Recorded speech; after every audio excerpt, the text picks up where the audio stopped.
Item número SCP-10-12-4. Ácido objeto. Keter. Procedimentos especiais de contenção. Revisão 22-6. Nenhuma interação física com SCP-10-12-4 é permitida, só é permitido para testes. Qualquer funcionário que quer uma interação física com SCP-10-12-4 sem ser para testes deve permitida por 6 membros do Conselho ou 5.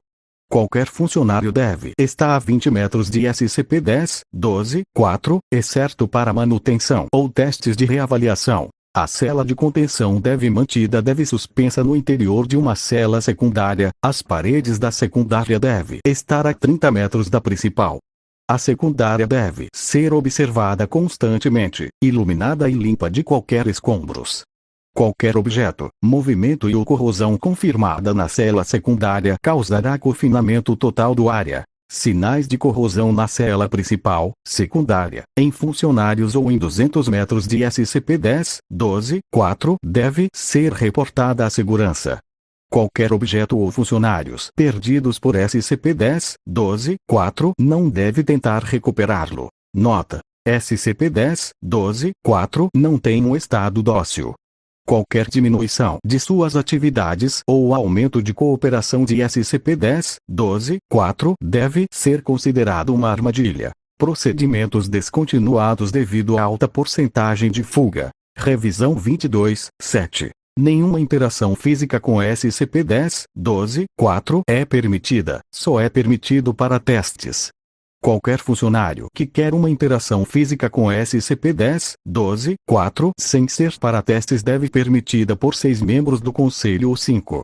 Qualquer funcionário deve estar a 20 metros de SCP-10-12-4, exceto para manutenção ou testes de reavaliação. SCP-10-12-4 deve ser mantido em compartimento selado, com 16 camadas de aço revestido com obsidiana, cada uma separada com 18 centímetros de espaço aberto além das ligações estruturais mínimas. Este compartimento deve ser mantido suspenso por um sistema de fluxo constante dentro de um agente fluido. Este agente deve ser substituído em ciclos de 24 horas, e monitorado constantemente por sinais de corrosão. Sinais de corrosão na cela principal, secundária, em funcionários ou em 200 metros de SCP-10-12-4 deve ser reportada à segurança. Qualquer objeto ou funcionários perdidos por SCP-10-12-4 não deve tentar recuperá-lo. SCP-10-12-4 não tem um estado dócil. Qualquer diminuição de suas atividades ou aumento de cooperação de SCP-10-12-4 deve ser considerado uma armadilha. Nota: estudos revelaram que SCP-10-12-4 sofre uma resistência ao passar por obsidiana ou coisas similares. A grossura parece ser irrelevante. Além disso, diversas camadas do material parecem desacelerar SCP-10-12-4, forçando-o a entrar e reemergir diversas vezes. Fluidos também demonstram confundir SCP-10-12-4. Nota: procedimentos descontinuados devido a múltiplas quebras de superfície. O sistema de agitação de fluido continuou dispersando corrosão durante a quebra, provocando múltiplas quebras e falha total de contenção. Revisão 22-8. Nenhuma interação física com SCP-10-12-4 é permitida, só é permitido para testes. Qualquer funcionário que quer uma interação física com SCP-10-12-4 sem ser para testes deve permitida por 6 membros do Conselho ou 5. Qualquer funcionário deve estar a 20 metros de SCP-10-12-4, exceto para manutenção ou testes de reavaliação. SCP-10-12-4 deve ser contido em compartimento selado, composto de aço revestido de obsidiana. O compartimento será selado com 40 camadas de material idêntico, cada camada por pelo menos 36 centímetros de espaço vazio. Os suportes entre as camadas devem ser espaçados aleatoriamente. O compartimento deve ter mantido suspenso a pelos 60 metros de qualquer superfície por um sistema de suspensão eletromagnética LEED. A cela de contenção secundária deve ser composta por 16 celas esféricas, cada uma preenchida com diversos fluidos e arranjo aleatórios de superfície e suportes. A cela secundária deve ser equipada com sistemas de iluminação, capazes de encher todo o arranjo com pelo menos 80.000 lumens de luz instantaneamente sem envolvimento humano direto. As duas celas de contenção devem ser fiscalizadas 24 horas por dia. A cela de contenção deve suspensa no interior de uma cela secundária. As paredes da secundária devem estar a 30 metros da principal. A secundária deve ser observada constantemente, iluminada e limpa de qualquer escombros. Qualquer objeto, movimento ou corrosão confirmada na cela secundária causará confinamento total do área. Sinais de corrosão na cela principal, secundária, em funcionários ou em 200 metros de SCP-10-12-4 deve ser reportada à segurança.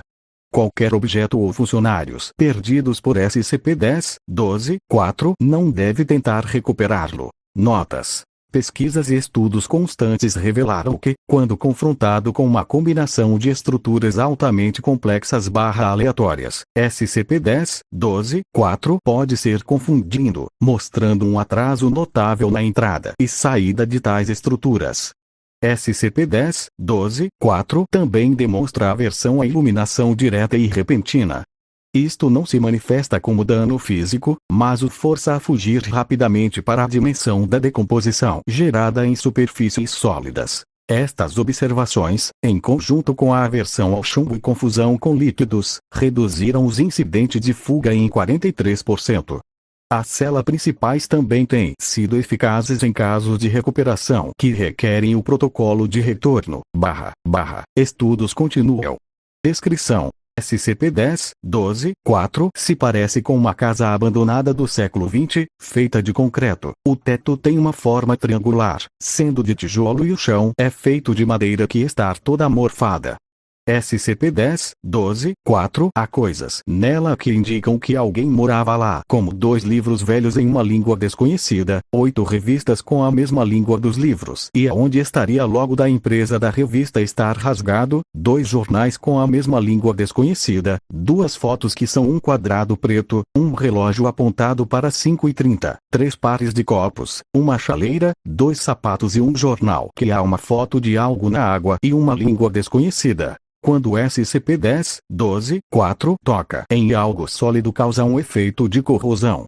Isso pode ser observado nas formas de ferrugem, apodrecimento e rachaduras, todas com uma substância preta desconhecida. Depois de 9 horas a corrosão desaparece. SCP-10-12-4 consegue atravessar matéria sólida pela dimensão da decomposição, entrando pela superfície e normalmente saindo também pela superfície, mas às vezes que SCP-10-12-4 sai pelo teto.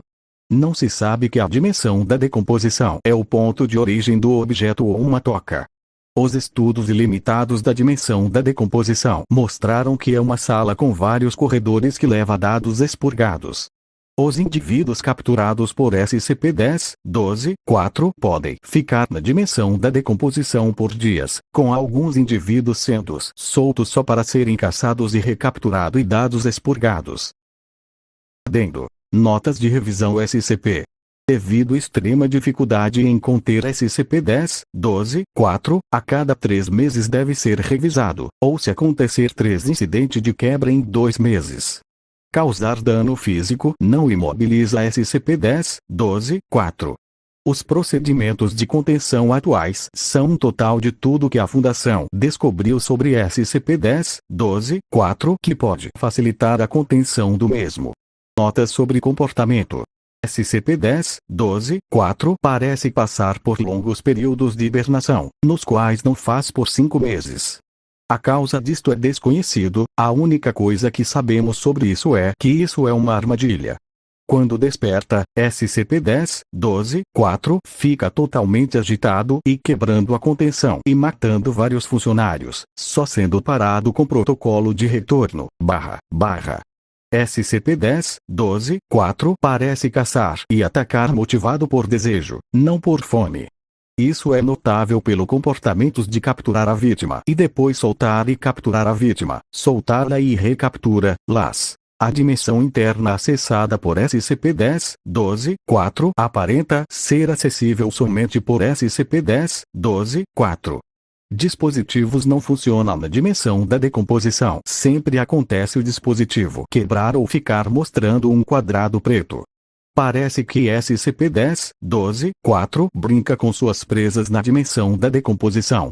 SCP-10-12-4 aparenta dados expurgados. Protocolo de retorno.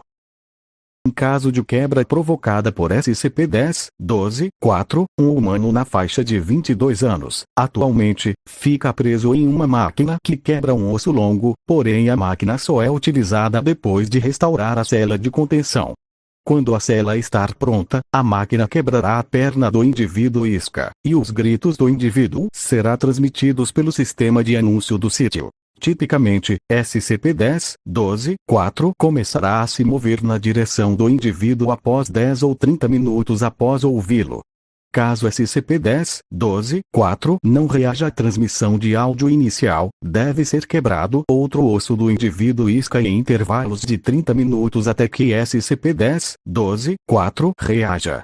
Vários indivíduos iscas podem ser usados em caso de quebras maiores. Normalmente, SCP-10-12-4 entra em estado dormente após terminar uma presa. Além disso, as vítimas podem dar dados expurgados.